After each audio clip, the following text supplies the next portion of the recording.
Hello, this is Robert Dailey with the Daily Woodworks YouTube channel and dailywoodworks.com. I need another workbench, and I have come up with nothing as far as unique, ultimate, super ideas. So I am going to build a perfectly boring workbench out of some 4x4 posts and 3/4 inch plywood. I'm going to show you how I'm going to make it and how you can adapt it to your uses, and maybe in future videos I will upgrade it into something more special. But my goal for today is a flat, about this size. I found this 3 foot by 6 foot size workbench is really good for my space in my shop. And yeah, so we're going to get started. So here are all of our materials for this workbench. I kind of looked this over and picked out materials that you could get cut in your box store, your Lowe's, your Home Depot. So we've got some 4x4 posts and just 2 sheets of 3/4 inch plywood.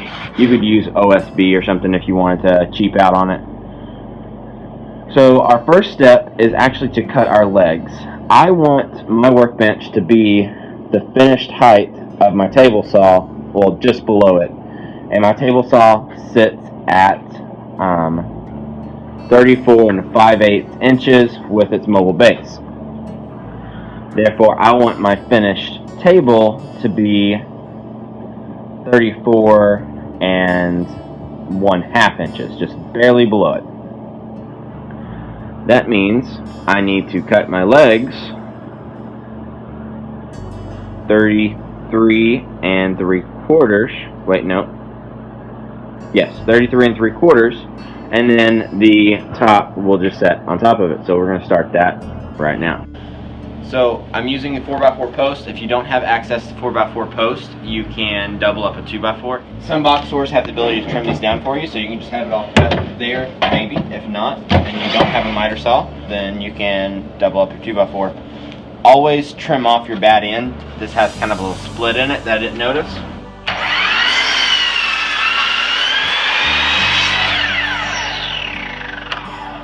Trim that off, and I've already got my stop block set up over there. So now I'm just going to cut 4 legs.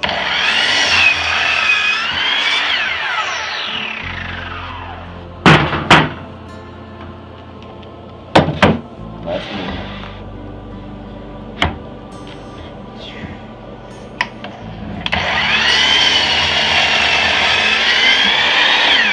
Alright, so I'm using my little DIY track saw. I have a YouTube video on an earlier version I made of this. So you don't need a big table saw to break this stuff down. You can just use a little saw track. Craig also makes like a rip cut and some other things that you can use.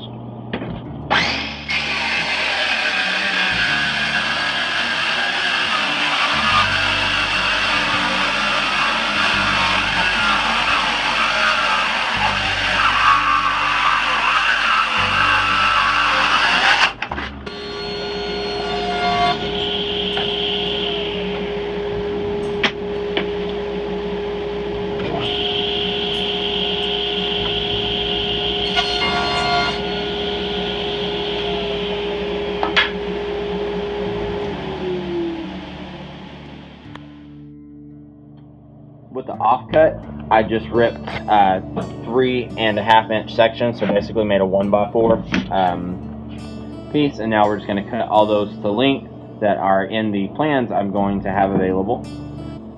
Okay, so on a flat surface, after you get your side rails cut to length, just kind of lay it out.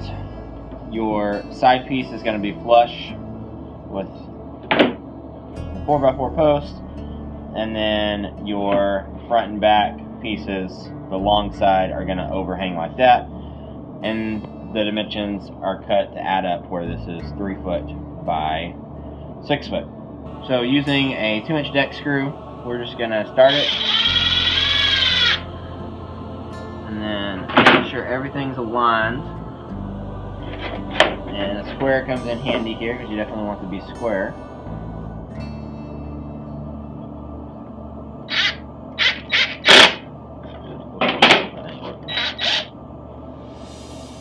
There, there.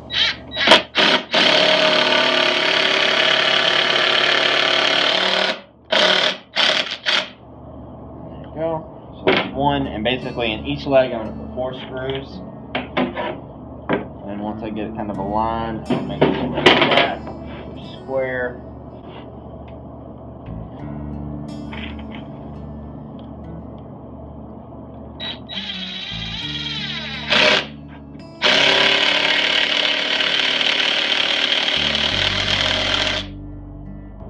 These clamps are awesome, so I'm just going to use one to kind of hold this in place, and then tap it into alignment. Make sure we're square. My first screw I put in pulled it out of alignment, so now it's not going anywhere.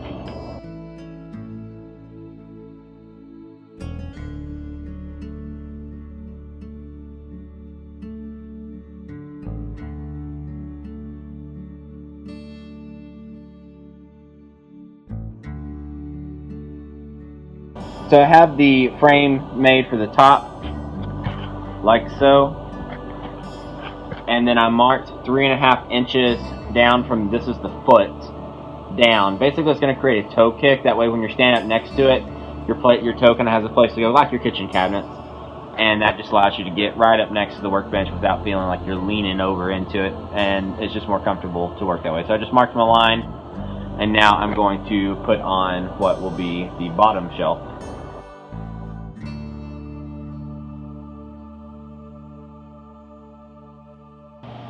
Okay, I have the base pretty much done, and just simple plywood 3.5 inch boards screwed in with 2-inch deck screws.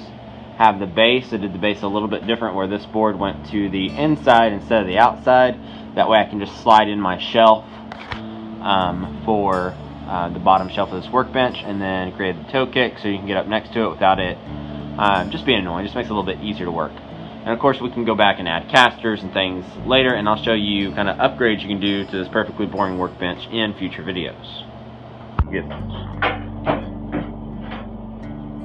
Shut up.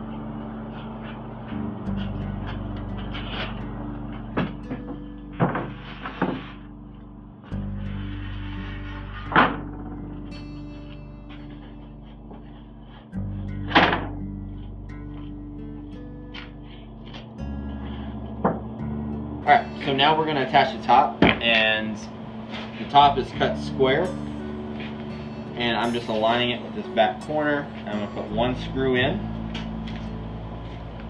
I'm using self-tapping screws, so really need to drill a pilot hole. So I got 1 in, and now I'm going to walk over here to this section. So now I'm going to come over here, same thing, just align it with the corner, make sure we're good. And I'm going to put 1 screw in.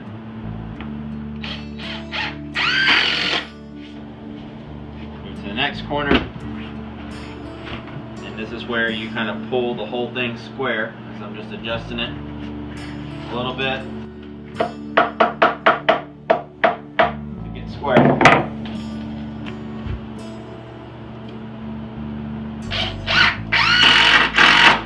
And 1 more screw. Finally you come back to the other one, and it's pretty much square, and 1 more screw. Nice. Now I'm going to go along the outside edge. You can see how this is kind of bows out or in. I'm just going to push it flush and put in screws to hold it in place.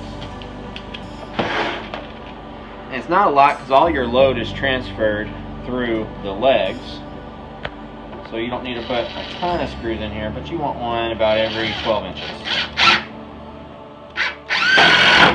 And notice I'm not using any glue on this, so that way as my needs change, I can easily adjust it to suit those needs.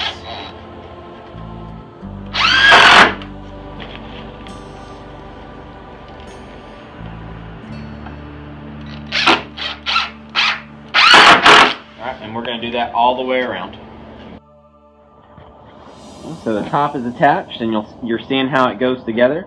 The only other thing that we're going to add today is a bottom shelf, and we are just cutting it to fit between these two guys right there, and we'll screw it down. That'll lock down the bench, and I believe this is plenty strong for almost any application that you need to do with it, and you can take this idea and upgrade it.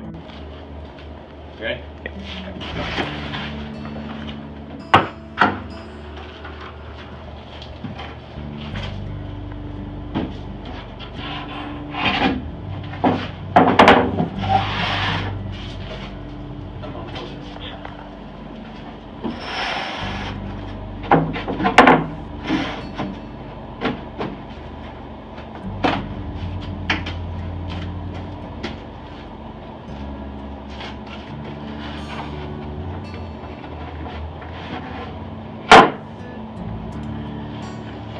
And that's it. We got to screw this down. Then this workbench is done. Thanks for watching our video on the Perfectly Boring Workbench. This is a very easy beginner level project for pretty much any woodworker, and it'll give you a great workbench to start your woodworking hobby with or on, and it's also great for in the shop because then later you can customize it to suit whatever need or application you need it to. Please subscribe, and we'll see you next time.